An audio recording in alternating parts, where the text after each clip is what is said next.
Alright, so today we have this 2006 Dodge Ram Power Wagon pulled in the shop. What we're going to be doing is we're going to be replacing the radiator. Best way to do this is to open this up, show you what we're dealing with. And yes, there's a strap on there. Okay. What happened was about a year and a half ago, we had a radiator. The original radiator went bad along the tanks here, and I would say that was probably 190,000. So I bought this one thinking maybe it was an upgrade, but it looks like we have, you know, this bracket here broke on this side. This one over here on this side is starting to crack through. So I kind of ran the strap around here to hold this in place until the new one came in that I had ordered. They did have something different here where it's probably going to suck because I probably don't have this rubber piece to put back in, but they had this bracket, so I used a piece of hose when I actually installed this. So I reordered a stock style radiator online, and here we go. This has the plastic tanks on the side.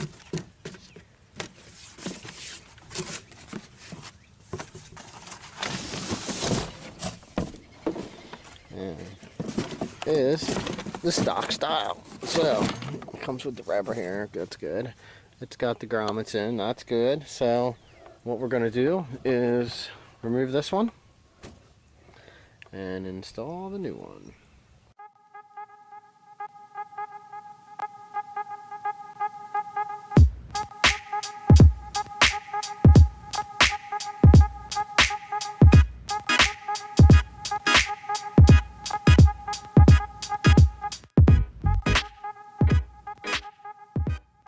Alright, so first we're going to start out by removing this one, that bolt into this upper tie bar. Alright, and we're going to remove the ones on the side so that we can have this out of the way.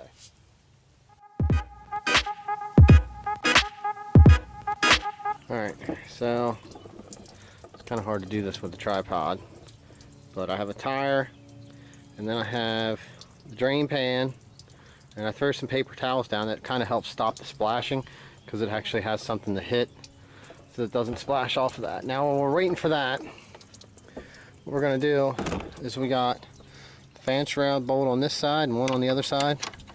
We're going to get those off.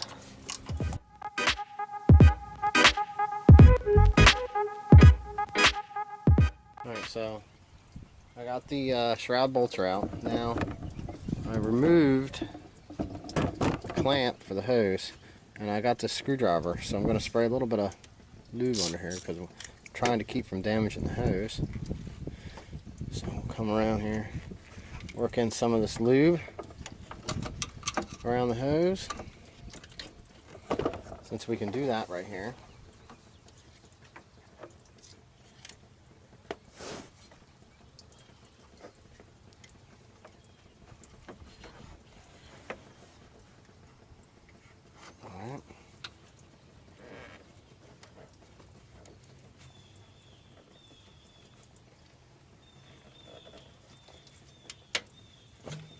Loosened up our hose.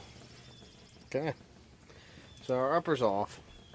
Now the way this aftermarket rad went in, I had to use different bolts, and there was no bolts for this lower. I'd have to look. I'm not sure if this one's trans or that one's trans or power steering. So but what I did was I just kind of double zip tied it to each other here. I think the bottom one is the power steering.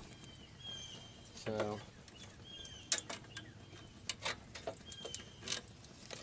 we'll zip tie that out of the way. Now I'll get a wrench for this right here. And I'll get that undone, which is probably, let's see, let's do a 13. And oh, it is. I had to find bolts to fit all these threads on this rag. I think it's like a universal rag. When you think you're buying something good that's aftermarket.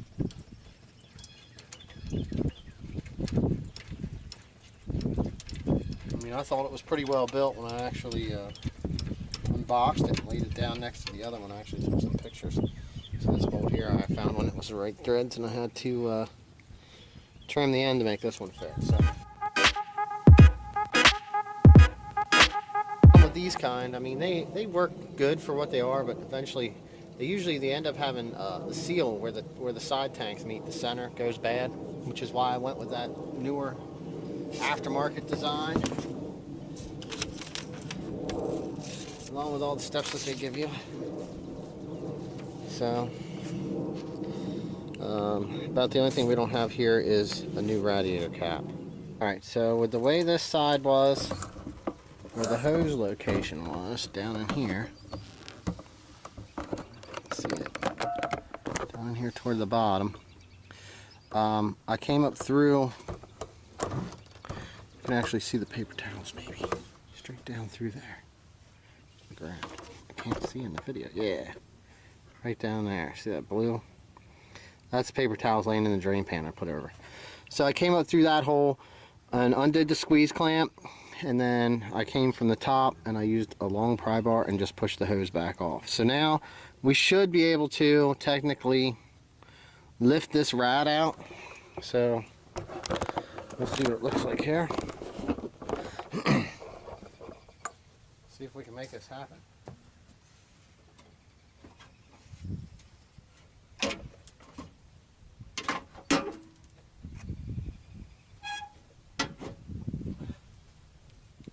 Got one more bolt.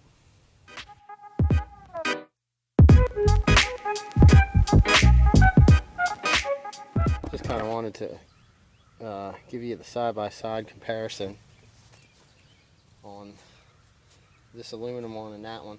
I mean, it seemed like it was a pretty decent design, but longevity-wise, it just didn't hold up. I mean, you know, I don't know if you could just, you know, with the fact that this thing started leaking about a month ago and dripping, so I did have to add some coolant. About I think when I noticed it, I checked it that day when I got home. I seen where it was leaking. It was a real small leak. I didn't know if it was this or if it was the other part, but that's probably the main reason why we are replacing this. And then I jacked the hood, opened the hood up. What was that? Not even a week later. I think it had the smell on a Monday or a Tuesday, and then a Saturday, like that following Saturday, I opened the hood to check the coolant again, and the bracket was actually busted off. So, I mean, there's some places where I don't know if they did testing or anything with this radiator, but you know, it was installed as best as possible, and it just didn't hold up. Nowhere near to the quality it should have. I see these listed online for, you know, I think $500 now. I actually paid, I think this one was around $120 some when I bought it, which was walk-in price at your AutoZone or Advanced or any of your parts stores for the regular stock style.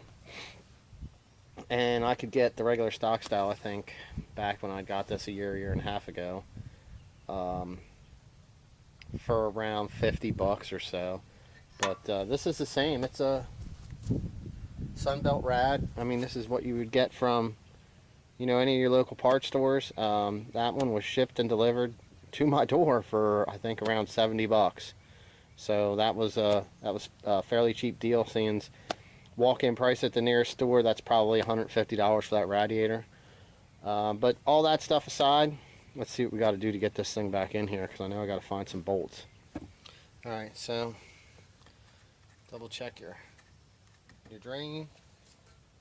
I found some bolts to fit. I'm going to take this WD-40 and spray some on the fitting here on the top. I don't need to do the bottom or the top yet. I did the bottom. Spray a little bit in the hose. This ain't gonna hurt nothing. And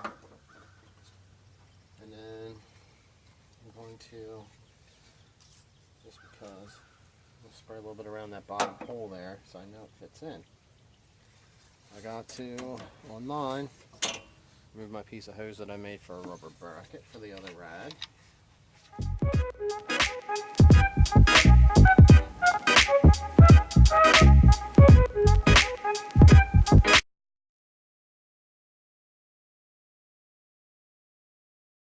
I forgot I had one of those special funnels for cleaning out the system. So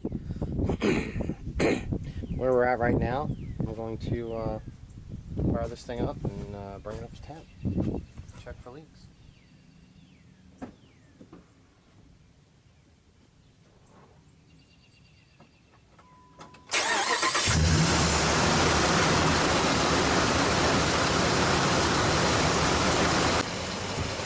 Alright, so with this type of system, it pretty much fills up.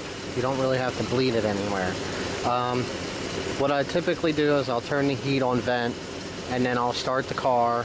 And if you have this funnel in here with some in, if it has to burble some out or it draws some more down in, it can, that's fine. I set it to heat, and then I turn them on, and then I let this thing run. That way I know my thermostat opened up, because once I get heat in there, that's how you know. It's now up to temp. It's been doing this for a while. It bubbled some stuff, and most of the air should be out of this. So what I'm going to do is I'm going to pull the drain out of here. Take this, push it down.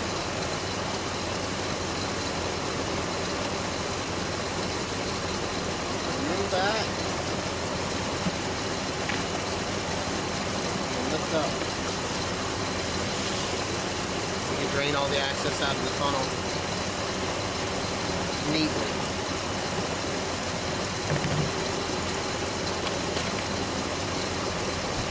Like I said, I still need to get a new radiator cap, but I have the old one for now, so I'm going to stick it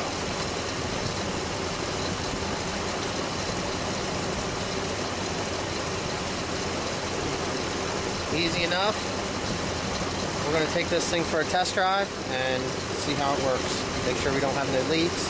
Make sure our cap doesn't blow off. Stuff like that before we go for a real drive. So there we go. We got the rad in. Power wagon's ready to go. And thanks for watching.